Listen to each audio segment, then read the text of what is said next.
একেই বলে ঠেলার নাম বাবাজি। ইরানের বাঘের থাবায় অবশেষে মার্কিন যুক্তরাষ্ট্রে 50 বছরের সাজানো গোছানো সাম্রাজ্য এক রাতেই ধ্বংসস্তূপে পরিণত হয়ে গেল। ইরানের সিংহরা অবশেষে যা করেছে সেটা শুধু মিসাইল হামলা নয়, সেটা পুরো ওয়েস্টার্ন হেজিমনির মেরুদণ্ডই ভেঙে দিতে সক্ষম হয়েছে। এই ডোনাল্ড ট্রাম্প তিনি বড় গলায় বলেছিলেন 24 ঘন্টার ভিতরে ইরান বিজয় করে নেবে। তারা মনে করেছিল ভেনিজুয়েলার মতো ইরান একটা দুর্বল রাষ্ট্র, কিন্তু প্রমাণিত হয়ে গেল 6 মাসের যুদ্ধেও ইরানের 1%ও তারা ক্ষতি করতে সক্ষম হয়নি। ইরানের কাছ থেকে 1 ইঞ্চি জায়গাও তারা ডাকাতি করে দখল করে নিতে পারেনি।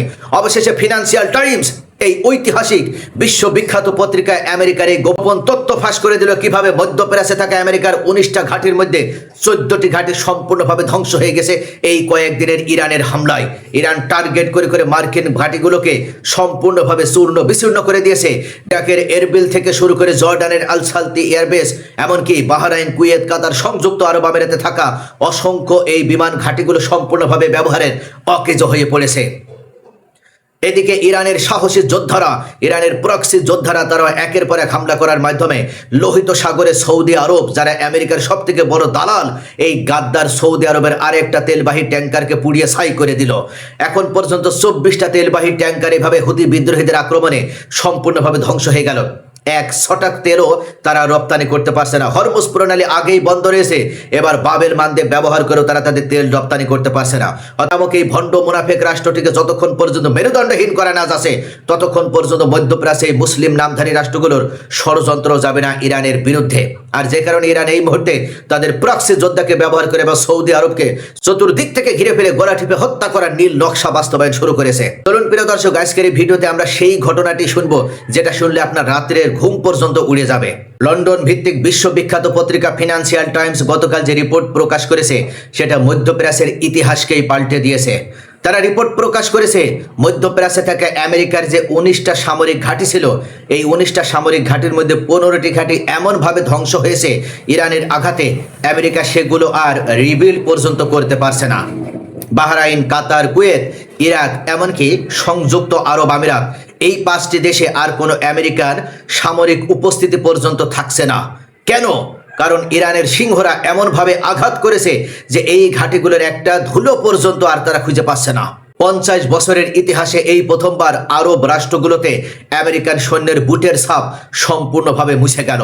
শুধুমাত্র ইরানের বাঘের থাবাই এটা সম্ভব হয়েছে। ইরান ঠিক এটাই চেয়েছিল।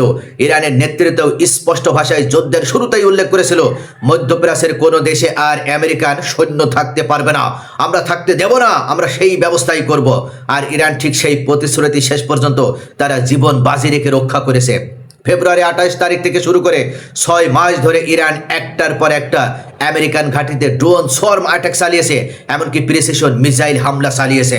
বাহরাইনে অবস্থিত ইউএস নেভি 5th ফ্লিটের সদর দপ্তর, যেটা দীর্ঘদিন ধরে পুরো মধ্যপ্রাচ্য ও উত্তর আফ্রিকা নিয়ন্ত্রণ করত, সেটাও সম্পূর্ণভাবে ধ্বংস হয়ে গেছে।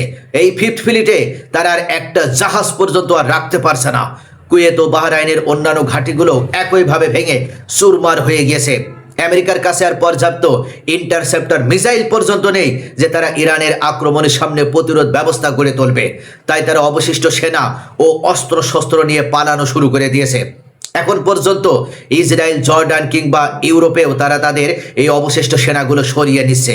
অনেকেই ভয় পাচ্ছিল যুদ্ধ শেষ হলে আমেরিকা আবার হয়তো ফিরে আসবে সেই পুরনো কৌশল নিয়ে, কিন্তু ফিনান্সিয়াল টাইমসের সেই রিপোর্ট সেই ভয়কে অবশেষে দূর করে দিল।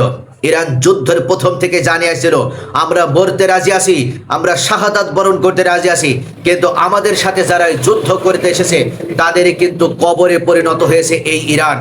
তাই আমেরিকা, এখনো তোমার সময় আছে, তোমরা ইরানে আক্রমণ করা থেকে বিরত হও, ইরানের বিরুদ্ধে ষড়যন্ত্র করা থেকে বিরত হও, নতুবা মনে রাখবে এই ইরানে তোমাদের সাম্রাজ্যের পতন ঘটবে। অবশেষে ইরান তাদের সেই দেওয়া ওয়াদা রক্ষা করেছে। ইরানে আক্রমণ করে আমেরিকা যে কত বড় ভুল সিদ্ধান্ত নিয়েছিল সেটার খেসারত আজকে ডোনাল্ড ট্রাম্প প্রশাসনকে দিতে হচ্ছে। ফিনান্সিয়াল টাইমস অবশেষে রিপোর্ট প্রকাশ করেছে। দ্য ওয়াল স্ট্রিট জার্নাল এক সমীক্ষা তুলে ধরেছে, সেখানে তারা বলছে ডোনাল্ড ট্রাম্পকে দেশের 70% নাগরিক আর ভালোবাসে না। তারা চাই এই মুহূর্তে ডোনাল্ড ট্রাম্প দূর হয়ে যাক। আমেরিকার জন্য একটা অপয়া, আমেরিকার জন্য কলঙ্কিত এই প্রেসিডেন্ট ডোনাল্ড ট্রাম্পের এখনই তারা ইমপিচ চাইছে। ইতিমধ্যে ডোনাল্ড ট্রাম্প নিজেই ঘোষণা করেছে এই সেপ্টেম্বরে যে মিড টার্ম নির্বাচন হতে যাচ্ছে, এই মিড টার্ম ইলেকশনে যদি ডেমোক্র্যাটরা পাশ করে তাহলে রিপাবলিকানদের এই প্রেসিডেন্ট ডোনাল্ড ট্রাম্পকে তারা ইমপিচ করবে। তিনি বুঝতে পারছেন যে জনসমর্থন তার পেছনে আর নেই, অর্থাৎ যেখানে জনগণের কোনো সমর্থন থাকে না, তিনি বুঝতে পারছেন জনগণের কোনো সমর্থন আর তার পেছনে নেই। তাই তিনি অবশেষে নিজের ইমপিচ হওয়ার ভয়ে থর করে কাঁপছে। এদিকে ডোনাল্ড ট্রাম্প নিজেই স্বীকার করেছে যদি ইরানে আক্রমণ না করতে তাহলে ইরান নাকি ইসরায়েল নামক এই অবৈধ রাষ্ট্রটিকে মুছে ফেলতো। সম্পূর্ণ মিথ্যাচার। এই ডোনাল্ড ট্রাম্প সব থেকে বড় শয়তান। সে মোসাদ গোয়েন্দা সংস্থার ফাঁদে পা দিয়ে ইরানে আক্রমণ করে আজকে সে নিজের সাম্রাজ্যেরই পতন ঘন্টা বাজিয়ে দিল।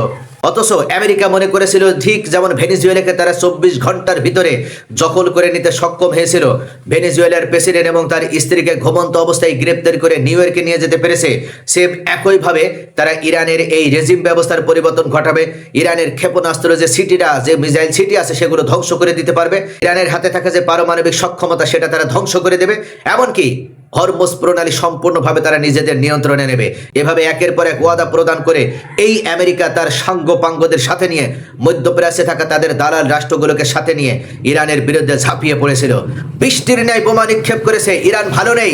ইরানের কোনো বিল্ডিং, ইরানের কোনো স্থাপনা তারা অবশিষ্ট রাখেনি, ধ্বংস করে দিয়েছে। ইরানের 40 থেকে 50 লক্ষ মানুষের মাথা গোজার কোনো স্থান নেই। এভাবে হামলা করা হয়েছে, তবুও ইরান ভেঙে পড়েনি, ইরান মাথা নত করেনি। ইরান হচ্ছে সেই জাতি যারা 5000 বছরের সমৃদ্ধ ইতিহাস বুকে লালন করে। তারা দেখিয়ে দিয়েছে যারাই ইরানে আক্রমণ করতে এসেছে তাদের পরিণতি কতটা ভয়াবহ এবং মারাত্মক হয়েছে। কেন এই মুহূর্তে আমেরিকা আর 15টি ঘাঁটি পুনর্নির্মাণ করতে পারছে না, চলুন সে সম্পর্কে জানি। 3টি বড় কারণ অবশ্য স্পষ্ট। প্রথমত আমরা যদি দেখি তাহলে আর্থিক দেউলিয়াত্ব। এই যুদ্ধে আমেরিকা ঋণের বোঝা আকাশ ছোঁয়া হয়ে গেছে।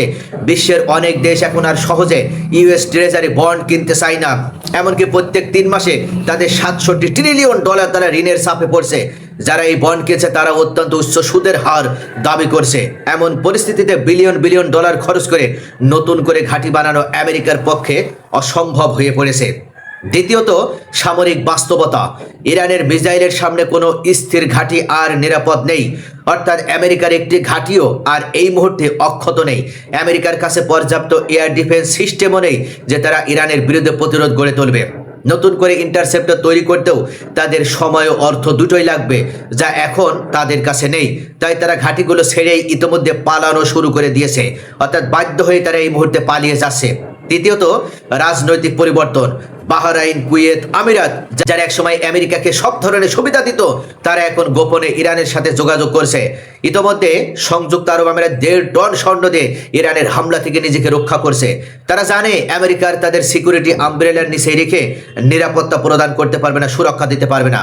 তাই তারা ইরানের কাছে ক্ষমা চেয়ে ইরানের হাতে পায়ে জড়িয়ে ধরে তারা ইরানের সিকিউরিটি আমব্রেলার নিচে যাচ্ছে, অর্থাৎ ইরানের বিরুদ্ধে দাঁড়ানোর কেউ আর সাহস দেখাতে পারছে না।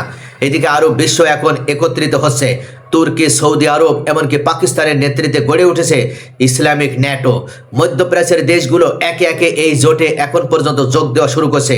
ইরান এমনকি বাংলাদেশ, সিরিয়াও এই জোটে যোগ দিচ্ছে। সবচেয়ে বড় খবর হলো ইরানও যদি এই ন্যাটোতে যোগ দেয় তাহলে আমেরিকার এই মুসলিম ন্যাটোর কারণে তার পতন ঘন্টা বেজে যাবে। যারা একসময় আমেরিকার দাসত্ব করত তারা এখন ইরানের সামনে, শেষ পর্যন্ত ইরানের শক্তির সামনে মাথা নত করতে বাধ্য হচ্ছে। একবার চিন্তা করে দেখুন, 50 বছর ধরে আমেরিকা মধ্যপ্রাচ্যের তেল ও গ্যাস লুট করেছে এবং তারা আমেরিকান সাম্রাজ্য গড়ে তুলেছিল শুধুমাত্র মধ্যপ্রাচ্যের এই সম্পদের উপরে। গাজা, লেবানন, সিরিয়া কত দেশকেই না তারা পুড়িয়ে ছাই করে দিয়েছে। ইসরায়েলকে দিয়ে কত নিরীহ মানুষকে হত্যা করেছে, অর্থাৎ তাদের নির্দেশে তাদের ব্লুপ্রিন্টগুলো একের পর এক ইসরায়েল কার্যকর করেছে। আর সেই ইসরায়েল নিজেই নিজের ডেথ ক্লক গুনতে শুরু করে দিয়েছে। আর আমেরিকা, তার সাম্রাজ্য এখন একটা সিঙ্কিং শিপে পরিণত হয়েছে। ডুবতে আর খুব বেশি সময় লাগবে না। ইরান শুধু সামরিক ঘাঁটিই ভাঙেনি, ইরানের আঘাতে আমেরিকা শুধুমাত্র সামরিক ঘাঁটি চূর্ণ বিচূর্ণ হয়নি, বরং ইরান পশ্চিমা আধিপত্যের মেরুদণ্ড পর্যন্ত ভেঙে দিতে সক্ষম হয়েছে। মধ্যপ্রাচ্য এখন আর আমেরিকার জন্য কোনো খেলার মাঠ নয় যে আমেরিকা ঢুকবে আর যা ইচ্ছা তাই করবে। এটা মনে রাখতে হবে, ইরানের মাধ্যমে এক নতুন ইতিহাসের শুরু হয়ে গেল। ইরান অবশেষে সেই ইতিহাস পাল্টে দিতে সক্ষম হয়েছে। প্রিয় দর্শক, ইরানের সামনে অবশেষে এই আমেরিকান সাম্রাজ্যের সূর্যেরও পতন হয়ে গেল। আপনাদের মূল্যবান মতামত কমেন্টে জানান। ভিডিওটি ইনফরমেটিভ মনে হলে লাইক, কমেন্ট, শেয়ার করে পাশেই থাকুন।